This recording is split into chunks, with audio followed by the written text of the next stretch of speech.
तो मैं Gauru Bhati hair expert आज फिर आपके साथ एक नई विषय के साथ आया हूं कि जुल्फों में हाथ डालने से पहले ये सोच लेना कि इनके जुल्फों में कोई और तो नहीं बसा हुआ। मैं बात कर रहा हूं जुओं की। आपका ध्यान कहीं और गया, लेकिन कोई बात नहीं, मैं बात कर रहा हूं जुओं की। आज इस विषय के ऊपर मैं चर्चा करूंगा जो कि बहुत ज्यादा जरूरी है। जरूरी नहीं है कि बाल गंदे हों तभी जुएं आएंगी। बाल अगर साफ भी हैं, डेली शैम्पू भी कर रहे हैं, तो भी जुएं आ सकती है।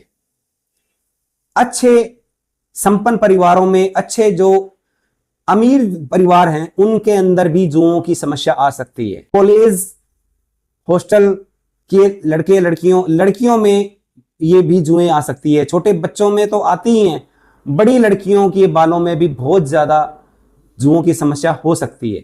तो ऐसे में बहुत बार शर्मिंदा होना पड़ता है।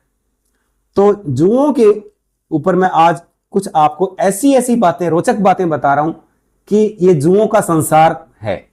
जुएं इंसानी बालों में पाई जाती हैं।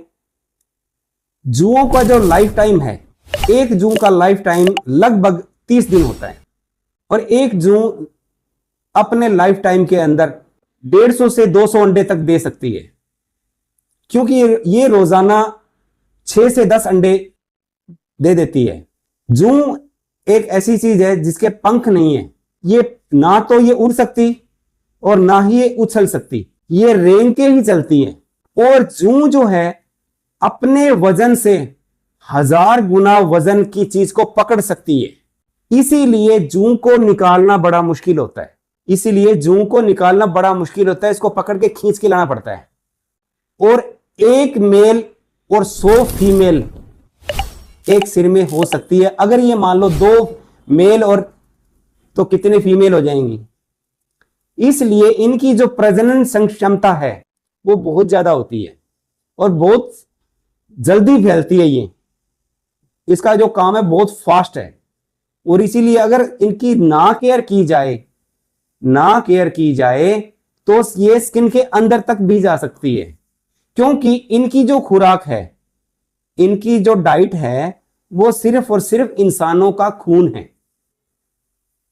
अगर ये निकालने के बाद में अगर आप किसी बाउल में या किसी चीज में रख देते हो तो ये ज्यादा से ज्यादा 2 दिन और जिंदा रह सकती है, क्योंकि इसके पेट में इतनी डाइट होती है कि सिर्फ 2 दिन और जिंदा रह सकती है। उसके बाद में ये मर जाएगी।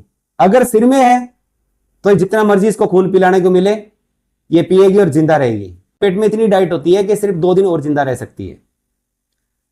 उसके बाद में ये मर जाएगी। अगर सिर में है तो जितना मर्जी इसको खून पिलाने को मिले, ये पिएगी और जिंदा रहेगी। और जू जो है वो इंसानी गंध, इंसानी स्मेल और उसकी स्कैल्प की जो हीट है, वो उसकी जो पहचान है, उसकी जो पकड़ है, उसका जो अट्रैक्शन है, वो बहुत ज्यादा होता है उसके लिए। और जू कभी भी जो अपने जो पेट जानवर होते हैं, घरों में जो कुत्ते बिल्ली पाले जाते हैं, उनसे नहीं आती।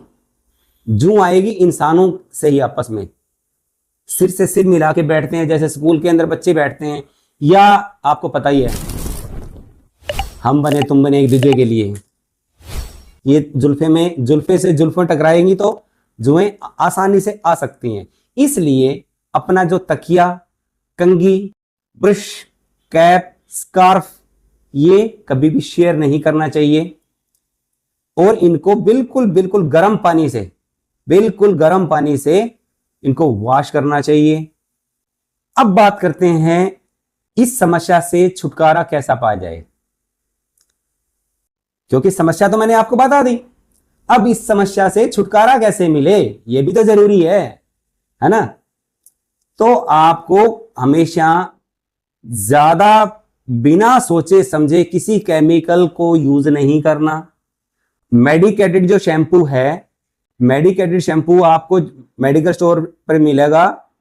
उसके अंदर ज्यादातर साल्ट क्या होता है, पाइमेथ्रिन 1% या पैराथ्रिन 1%।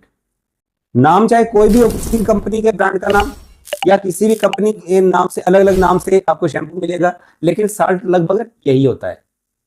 तो इसको करना क्या है, शैम्पू करना है। शैम्पू करने के बाद इसको शैम्पू को बालों में 5 से 10 मिनट छोड़ना है ताकि वो शैम्पू अपना जो एक्टिव जो अक्सर दिखा सके। ठीक है, उसके बाद में आपने बिना वॉश किए हुए छोटे छोटे सेक्शन बना के बारीक जो कंघी होती है, फाइन कंघी, उससे आपको सारी जूओं को निकालना है और गर्म पानी के अंदर डिप करते रहो। गर्म पानी एक बाउल में रखो और उस कंघी को डालो और फिर बाद में साफ करो, फिर बाद में फिर स्कैल्प निकालो। ठीक, उसके बाद दोबारा से आपको फाइन सेक्शन लेके बारीक कंघी से हल्के हल्के क्लीन करना है। ऐसा आपने हफ्ते में कम से कम 2 बार करना ही करना है। ठीक है, इसी प्रकार आपने हर्बल आयुर्वेदिक में भी अगर कुछ करना है तो मैं आपको बता रहा हूं। नीम का ऑयल बालों में डायरेक्ट लगाओगे, कॉटन की सहायता से उसको वैसे ही 10-15 मिनट रखोगे, 10 से 15 मिनट रखोगे और उसी प्रकार आपने कंघी से साफ करने हैं, निकालने हैं और वही गर्म पानी में डिप करना है और साफ करना है। इसी प्रकार आपने नारियल तेल गर्म करके उसकी मसाज करनी है और उसी प्रकार कंघी से निकालना है और साफ करना है। लेकिन इसके बाद में आपने अच्छी तरह शैम्पू भी करना है। शैम्पू करने के बाद में आपने एक बार फिर से कंघी से साफ करने हैं और हफ्ते में 2 बार इसको रिपीट करना है। और आपने वही आपका जो तकिया है, कंघी है, आपका जो स्कार्फ है, टोपी है, जो भी आपको हेयर के अंदर यूज कर रहे हैं, ये आपका अलग रखो, पर्सनल रखो, किसी से शेयर मत करो। और ज्यादातर कोशिश ये रखो आपका जो सिर है, बाल है, एक दूसरे से दूर रखो। जितना ज्यादा आप सावधानी रखोगे इस दिक्कत से, इस प्रॉब्लम से आपको उतनी जल्दी ही छुटकारा मिलेगा। ठीक है, तो ऐसी ही वीडियो के लिए मेरे चैनल को सब्सक्राइब कीजिए, वीडियो को लाइक और शेयर कीजिए। मिलता हूं अगली वीडियो में, इससे भी ज्यादा अच्छी जानकारी को लेकर आता हूं जो आपके लिए इतनी ज्यादा बढ़िया होगी कि आप सोचोगे वास्तव में ये तो और भी ज्यादा जानकारी वाली चीज है। ठीक है, हमेशा मैं लेके आता हूं आपके लिए नई से नई जानकारी। मिलता हूं अगली वीडियो में। Thank you so much.